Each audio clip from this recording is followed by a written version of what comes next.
Wahyu Dermawan, Kota Blitar, pemberontak karya Agus Dur. Karno! Karno! Gimana ini? Karno! Bisa dipegang dulu!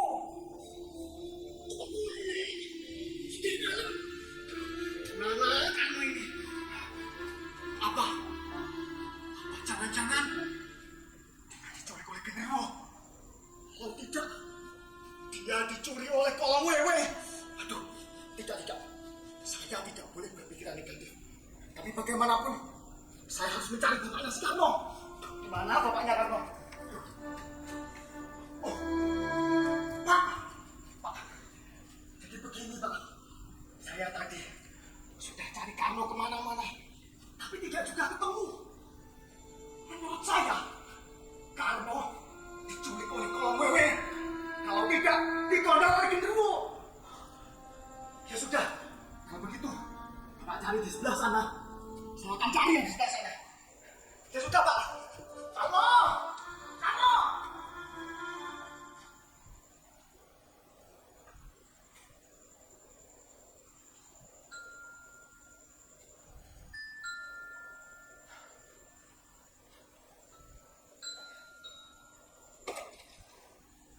Saya tidak mau pulang. Saya sudah memutuskan pergi dari rumah. Lebih baik saya minggat di sana. Saya selalu disalahkan. Semua yang saya lakukan salah. Tidak ada benarnya di mata mereka. Biar saja. Mereka selalu menganggap saya anak kecil. Biar mereka mengira saya diculik oleh genderuwo. Saya tidak peduli. Toh, saya juga tidak takut sama yang namanya hantu. Hantu di Indonesia semuanya khayalan. Saya tidak takut. Seperti yang kalian lihat di video TikTok itu. Bukannya orang-orang takut ketika melihat hantu, justru mereka bangga ketika hendak menangkapnya. Bukti bokeh, lucu banget, anak culik. Dan itu, apakah saya harus takut sama yang namanya hantu? Saya tidak akan takut.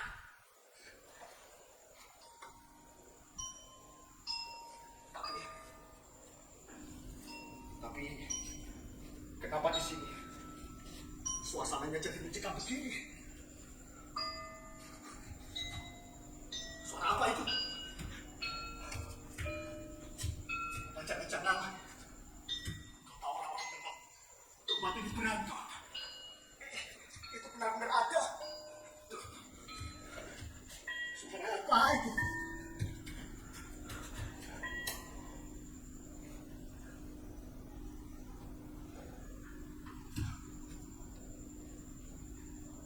Saya tahu ini tidak akan mudah.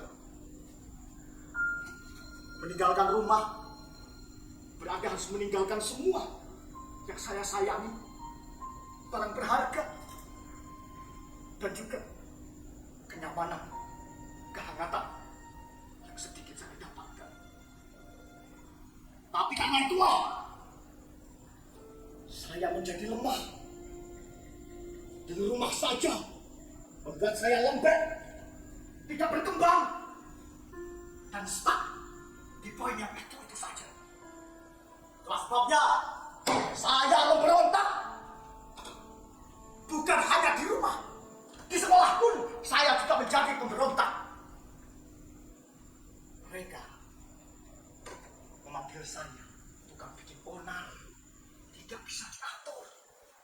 Dan kalian tahu, mereka juga memanggil saya sebagai sampah. Yang perlu kalian tahu adalah saya ini paling tidak bisa. Kalau hanya termangguk-mangguk melihat papan tulis yang penuh rumus itu dari pagi hingga sore. Saya tidak bisa. Pendidikan itu harusnya membebaskan pikiran kita, bukanlah menjegali kita dengan semua hal. Toh kalian juga tahu sendiri, pendidikan di sekolah itu tidak semuanya sesuai dengan apa yang ada dalam kehidupan.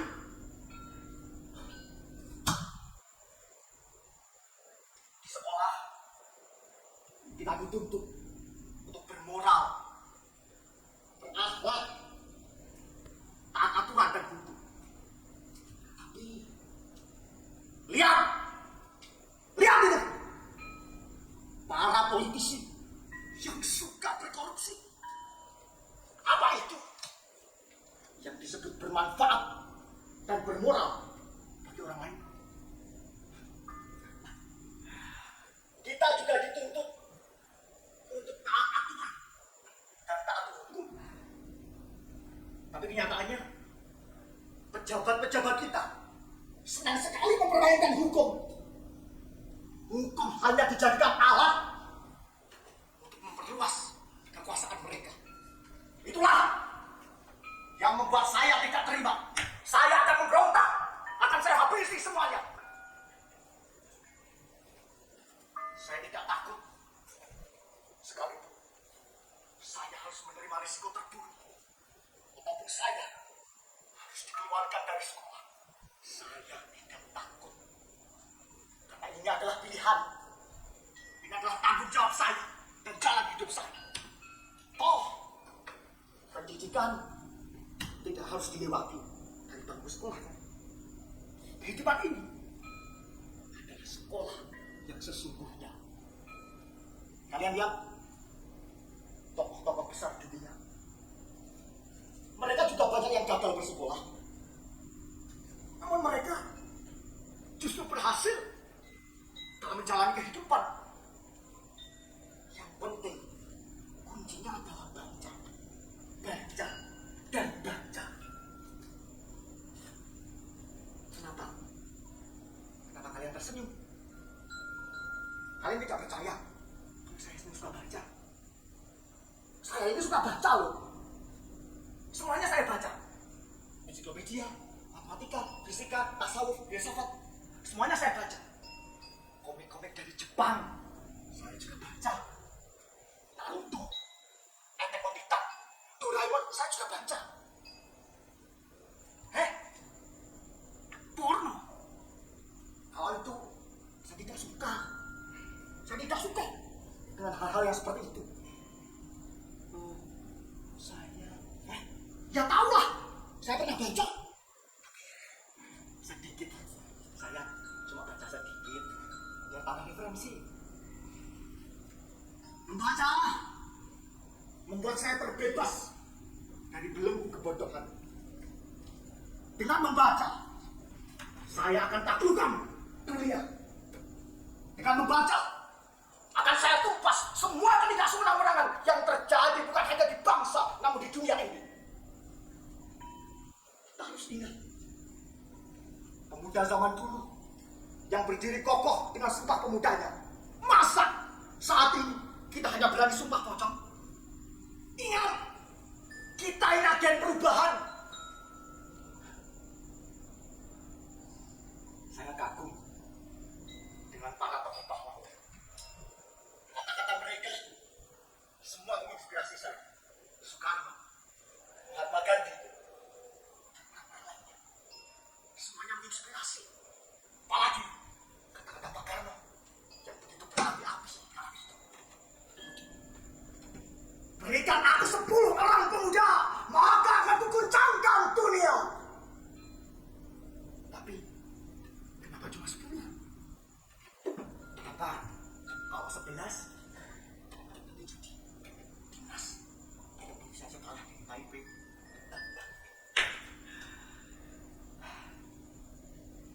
Kita harus muda, menjadi sosok yang tangguh. Kita harus berani menaklukkan dunia. Ingat, Bung Karno juga pernah berkata,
sepertinya saya tidak akan makan ini.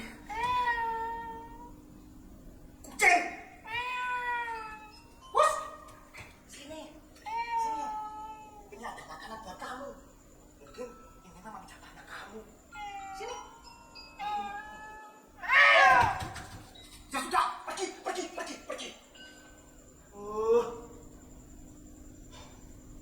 Kalau dipikir-pikir, saya tidak boleh serakah.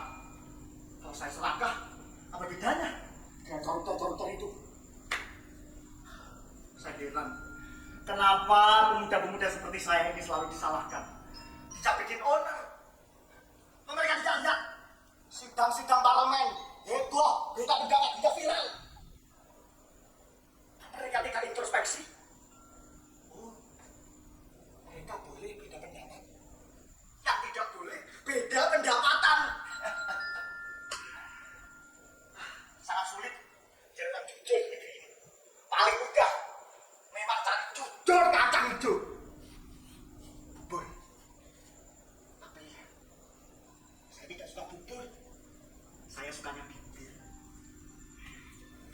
Saya jadi teringat sama kekasih saya. Wajahnya bersih, cantik, seperti purnama. Saya pernah menebaknya dengan puisi, namun ditolak. Padahal kan saya ini 11-12 sama Rangga dan Cinta. Ya, kalau sama Rangga, saya ini jam 12 malam. Kalau Rangga ya jam 11 siang. Malam-malam begini,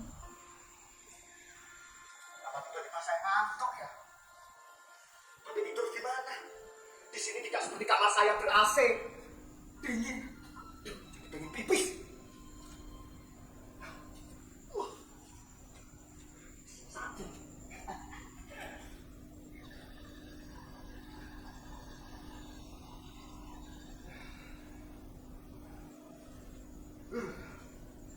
Kayaknya di sini saja.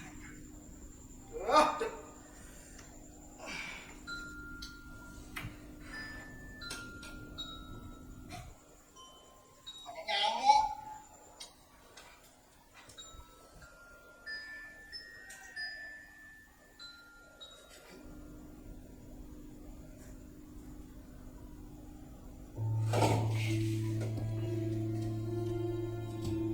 Tadi, sepertinya keputusan saya dari tadi hanya tergesa-gesa belaka. Ternyata sulit jadi pemberontak. Sepertinya saya harus pulang saja.